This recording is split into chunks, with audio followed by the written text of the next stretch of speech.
ஏண்டா எவ்வளவு திமிரு இருந்தா ஒரு எம்எல்ஏ முதலமைச்சரை பார்த்து உன்னை சட்டமன்றத்துல வச்சு உன் எலும்பை உடச்சு தாண்டா நாங்க அனுப்புவோம் அப்படின்னு திமுறா பொதுமக்களிடையே ஒரு மேடையில பேசுறான் அப்படின்னா அவனை கைது பண்ணி உள்ளத்துக்கு போடாம கொஞ்சம் செய்வாங்க. இதுக்கும் நீங்க சப்பு கட்டு கட்டி முட்டு கொடுக்க வாரீங்க, கருத்து சுந்தரம் மண்ணா கட்டிட்டு வாரீங்கன்னா நீங்களாம் என்ன மாதிரி ஜென்மம் இல்லை கேட்கிறேன். ஸோ இன்னைக்கு நம்ம எதை பத்தி பேசுறீங்க கேட்டீங்கன்னா, இன்னைக்கு காலையிலே விடியாமலேயே பாத்தீங்கன்னா ஒரு திமுக வச்சு அந்த எம்எல்ஏ ஒருத்தரை காலங்காத்தாலே காவல்துறை போய் அரெஸ்ட் பண்ணிருக்காங்க. யாரு என்ன பண்ணார் அந்த ஆளு, ஸோ எல்லாத்தையும் விலாவரியா பார்க்க போறோம். இதுக்கு பின்னாடி யார் இருக்கா, ஏன் தொடர்ந்து இந்த மாதிரி விஷயங்கள் நடந்துகிட்டே இருக்கு, எல்லாத்தையும் நம்ம பேச போறோம்.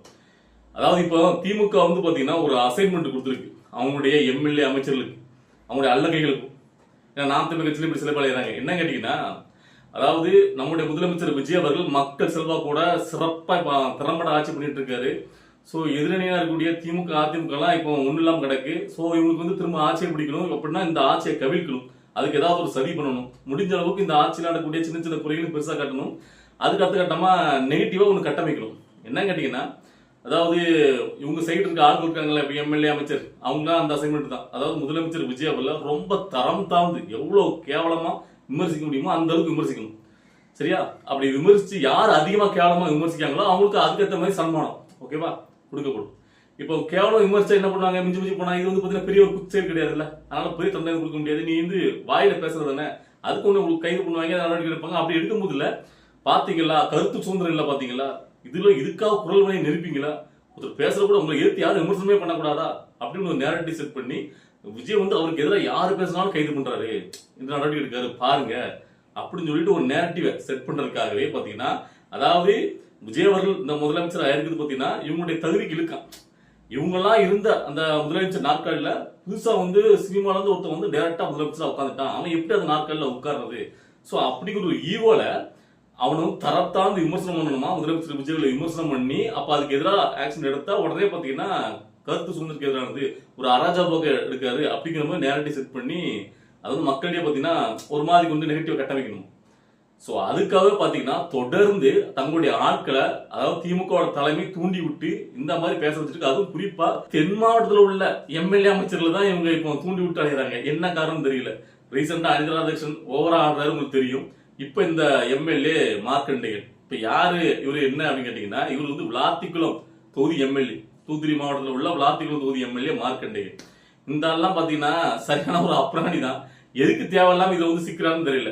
அதாவது திமுக நல்ல பேர் வரணும், நீங்க எல்லாம் இப்படி பேசுனீங்கன்னா நாளைக்கு நம்ம ஆட்சி வந்ததுக்கு அப்புறம் உங்களுக்கு அமைச்சர் பதவி கொடுப்பாங்கன்னு சொல்லிட்டான்னு தெரியல. அதனாலதான் இவ்வளவுக்குள்ள வந்து பாத்தீங்கன்னா அவரு நேத்து ரொம்ப தரைக்குறைவா முதலமைச்சர் விஜய்ல பார்த்து, அதாவது எங்க ஆளை பத்தி எங்க சட்டமன்றத்தில் இருக்குன்னு தேடுற, நாங்க என்ன கோமலை போய் நினைச்சிட்டு இருக்கியா, சட்டமன்றத்தை மூடிடுன்னு சொல்ற, மூடு உன்னை சட்டமன்றத்துல வச்சு உன்னை எலும்பை எண்ணி அனுப்புறோம், நாங்க எலும்பை உடச்சுதான் அனுப்புவோம் அப்படின்னு சொல்லி வீரவசனம் பேசுறது. அதாவது நீங்க நல்லா பாருங்க, இதுவரைக்கும் நம்ம வரலாற்றுல ஒரு முதலமைச்சரை பார்த்து ஒரு எம்எல்ஏ சட்டமன்றத்தில் வச்சு நான் எலும்பை உடச்சுதான் அனுப்புவேன் அப்படின்னு சொன்ன வரலாறு எங்கேயாவது இருக்கா? எவ்வளவு பெரிய ஒரு வந்து அபத்தமான அநாகரிகமான பேச்சு. இதுக்கு கைது பண்ணாம அப்புறம் நடவடிக்கை எடுக்காம என்ன பண்ணுவாங்க?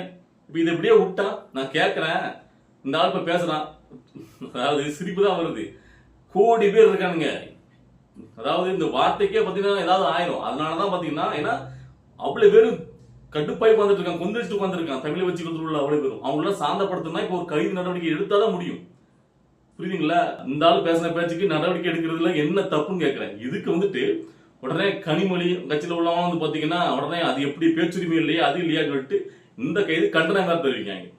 இல்ல இதுக்கு கண்டனம் தெரிவிச்சு கருத்து சுதந்திரம் இல்லையா அப்படின்னு கேட்கக்கூடிய கனிமொழி மேடத்தை பார்த்து நான் கேட்கிறேன், உங்களுடைய அண்ணன் மு.க. ஸ்டாலின் அவர்கள் முதலமைச்சராக இருக்கும்போது இப்படி ஒரு எதிர்கட்சியில் இருக்கக்கூடிய ஒரு எம்எல்ஏ சட்டமன்றத்துக்கு உள்ள வச்சு நம்ம எலும்பு உடச்சிட்டு தான் நாங்க அனுப்புவோம் அப்படின்னு சொன்னா நீங்க கேட்டுட்டு பாத்துக்கிட்டு அப்படியே இது வந்து கருத்து சுதந்திரம் தான், விமர்சனம் யார் வேணா வைக்கலாம் அப்படின்னு கடந்து தான் போவீங்களா? உங்க ஆட்சியில் எதுவும் பண்ண மாட்டீங்க. இந்நேரத்துக்கு அங்கங்க உங்க ஆளுங்கள் என்னெல்லாம் பண்ண ஆரம்பிச்சிருப்பாங்க. அவங்க வீட்டுக்கு முன்னாடி எத்தனை பேர் போயிருப்பீங்க? அந்த யார் விமர்சிச்சாலும் அந்த எம்எல்ஏ வீட்டுக்கு முன்னாடி கூட்டம் கூடியிருப்பீங்களா இல்லையா? ஆனா இங்க தமிழை வச்சு காலத்துல இருக்கக்கூடிய அவ்வளவு பேர் இளைஞர் படை தான் அதிகம். அவர் ஒரு கண் அசிருந்தா அந்த மார்க்கனுடைய வீட்டை சுத்தி இருக்கு லட்சம் பேர் கூட்டி போறதுக்கு சொடக்கு போறதுக்குள்ள. சோ அப்போ எதுக்காக வந்து பாத்தீங்கன்னா அவர் அந்த மாதிரி ஒரு அரசியல் விரும்பல. அந்த ஆள் நம்ம அழகாக பேசிட்டான், அவனுக்கு சட்டப்படி என்ன நடவடிக்கை எடுக்கணுமோ அதுதான் எடுத்திருக்காரு, அதுதான் தளபதி. சோ அவருடைய கட்சி அவர் எந்த மாதிரி கட்டுக்கோப்பா வச்சிருக்காரு. ஸோ இந்நேரம் இதே திமுக ஆட்சியில் இருந்தது, திமுக தலைவர் மு க ஸ்டாலின் விமர்சனம் இருந்தால் இப்போ வேற மாதிரி அவங்களாம் பண்ணியிருப்பாங்க. ஸோ ரெண்டுக்குள்ள டிஃப்ரெண்டா பார்க்கணும். திமுக எல்லா விதத்திலையும் சரி, நீங்க தமிழை வச்சுக்கிறத பார்த்து பாடம் படிச்சுடுங்க. அதான் நான் சொல்லுவேன். ஒரு வரமுறையா ஒரு பொது இடத்துல பொது மேடையில மக்கள் மணி எப்படி பேசணுங்கிறது. ஏன்னா லிஸ்ட் பெருசா இருக்கு. நீங்க எல்லாரும் அப்படிதான் பேசிட்டீங்க. இதுக்கு முன்னாடி நான் நினைச்சிட்டு இருந்தேன் இந்த சிவாஜி கிருஷ்ணமூர்த்தி மட்டும் தான் ஆபாச பேச்சாளர் அப்படின்ட்டு. அவங்கள எல்லாருமே அப்படிதான் இருக்கீங்க அந்த கட்சியில. தலைமையில இருந்து மேல இருந்து கீழே வரைக்கும் ராசல்ல இருந்து எல்லா அமைச்சரும் இப்படிதான் பேசுறாங்க. யாரும் ஒருத்தருக்கும் சலைச்சவங்க கிடையாது. ஏன்னா இவங்களுக்கு மட்டும் தான் பேச தெரியும். ஒரு பொது மேடையில அநாகரிகமா முதலமைச்சர் விமர்சிக்கிறது, ஆபாசமா பேசுறது. ஏன்னா மத்த யாரும் தெரியாது இல்ல. ஒரு பொது மேடையில எப்படி பேசணும், எம்எல்ஏங்கிற பதவிக்கு ஒரு நாகரிகம் இருக்கு. அந்த நாகரிகமான பேச்சில தான் பேசணும். உங்களாம் எம்எல்ஏ மக்கள் எப்படி தேர்ந்தா எனக்கு தெரியல. இப்ப உங்களுடைய லட்சணம் எல்லாம் தெரிஞ்சிடல. ₹1 சிந்த மாட்டாங்க உங்களை. இல்ல அதாவது என்ன பண்றாங்க கேட்டீங்கன்னா, திமுக முழுக்க முழுக்க உட்காந்துட்டு முதலமைச்சர் விஜய் அவர்களை எவ்வளவு கேவலமா விமர்சிக்கிறாங்களோ அதுக்கேற்ற மாதிரி சன்மானம் அவங்க சைட்ல இருந்து. நீ ரொம்ப கேவலமா விமர்சிச்சியா, அப்போ உனக்கு அதுக்கேற்ற மாதிரி சன்மானம். அதனாலதான் பாத்தீங்கன்னா இதுங்கெல்லாம் புதுசா இப்ப பாத்தீங்கன்னா பயங்கரமா கதறிட்டு அடைக்கீங்க. ஏன் தெரியல. அதுலயும் குறிப்பா தென் மாவட்டத்தில் உள்ள எம்எல்ஏ அமைச்சர் பயங்கரமா குறைச்சிட்டு வராங்க. இவங்க எல்லாம் மக்கள் இதுக்கு முன்னாடி மூஞ்சியும் தெரியாது, இது பேசின ஒரு குரல் கூட யாருக்கும் தெரியாது. ஐந்தராதாசன் இப்படிதான். அவர் ரொம்ப நாளா ஜெயிச்சுட்டே இருக்காரு திருச்செந்தூரில் இருந்தாலும் அந்த ஆளுடைய பேச்சு எப்படின்னு யாருக்கும் தெரியாது. இப்ப விஜயவர்ல பேசி அந்த அளவுக்கு பார்த்தீங்கன்னா இப்ப எல்லாரும் இடமும் எல்லாருக்கும் தெரிய ஆரம்பிக்குது. ஓ, அனிதராசன் ஒருத்தர் இருக்காரா திமுக அப்படின்ட்டு. அதே மாதிரி இந்த மார்க்கண்டேங்கிற எம்எல்ஏ எல்லாம் பப்ளிசிட்டி தராது. இது மூலமா விஜய் விமர்சி ஒரு பப்ளிசிட்டி கிடைக்குதுல. இந்த யாருக்காவது தெரியுமா? சரியான ஒரு காமெடி பேசி இப்ப இது பாத்தீங்கன்னா பேசி ஒரு பப்ளிசிட்டி. அதே மாதிரி இப்ப அடுத்தாப்புல அல்ல கைகள் ஒண்ணு சொன்னோம்ல, அந்த அல்ல கைகளும் இப்படிதான் கதறிட்டு இருக்கு. யாரு கேட்டீங்கன்னா நாம் தமிழர் கட்சியில் உள்ளதுங்க. இந்த சாட்டை இடுமோனம் கார்த்திக், அதே இந்த இடுமோனம் கார்த்திக்கிறப்பே இப்போ சாட்டை மிஞ்சி ஓவரா பேசலாம். அதாவது கோமாளிங்கிறது, பாசிச கோமாளிங்கிறது, அவன் இவங்கிறது. என்ன காரணம் கேட்டீங்கன்னா, இப்ப ரொம்ப அவதூறா பேசுறது ஒரு கட்டத்துல அது மேல நடவடிக்கை எடுக்கணும்னு வச்சுடுங்களேன், உள்ள தூக்கி போடுறாங்க. இது பாத்தீங்கன்னா ஒரு பேசுறது தானே. இப்ப அதுக்கு மிஞ்சி என்ன தண்டனை கொடுத்துருவாங்க, கொஞ்ச நாள் உள்ள வச்சிருக்காங்க, அதுக்கு பெயில வெளியே வர வச்சிருக்கேன். நாங்க ஜெயிலுக்கு போயிட்டு வந்துட்டோம், முதலமைச்சர் விஜய் பெரிய ஆளா அப்படி திரும்பி. ஏன்னா அது மூலயமா ஒரு பப்ளிசிட்டி கிடைச்சாதா, நம்ம மேல கை வைக்கட்டும், வாங்க என்ன கைது பண்ணுங்கன்னு பிடிக்கிறாங்க. ஏன்னா அது மூலமா ஒரு பப்ளிசிட்டி அடையிறக்காண்டி விரும்புறாங்க. அதனாலதான் இந்த பேச்சு அவமரியாதைய. சோ ஆனாலும் முதலமைச்சர் விஜய் வேண்டாம், போய் தொலைது, அதெல்லாம் ஓரம் கட்டுங்க, இதெல்லாம் நம்ம அடிச்சு பெரிய ஆளா கூடாது அப்படின்னு தான் அதெல்லாம் விட்டு வச்சுட்டு இருக்காரு. ஆனாலும் பாத்தீங்கன்னா இதுக்கு திமுக வாங்கிட்டு தும்முறு எடுத்து பேசலையாதுங்க, நம்ம ஒரு பெரிய ஆளாயிரணும் அப்படிங்கிறது.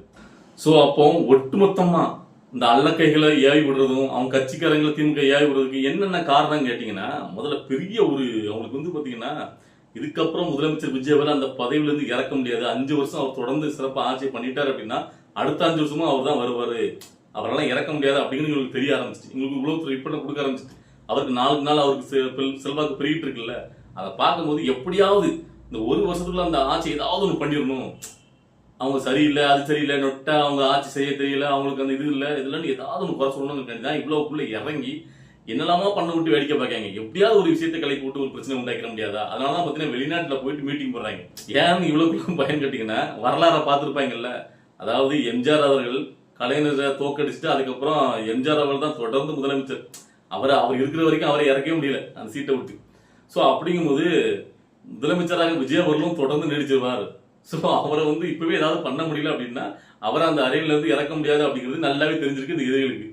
அதனால அவங்க ஐயா அம்மாடி கூப்பாடு போட்டுக்கிட்டு என்னெல்லாமோ திட்டுறாங்க, என்னெல்லாமோ பண்றாங்க. இதெல்லாம் பார்க்கும்போது இவங்க எல்லாம் என்ன ஒரு பெரிய மனுஷன், பெரிய பெரிய பாரம்பரிய அரசியல் குடும்பத்திலிருந்து வந்தவங்க எனக்கு புரியல.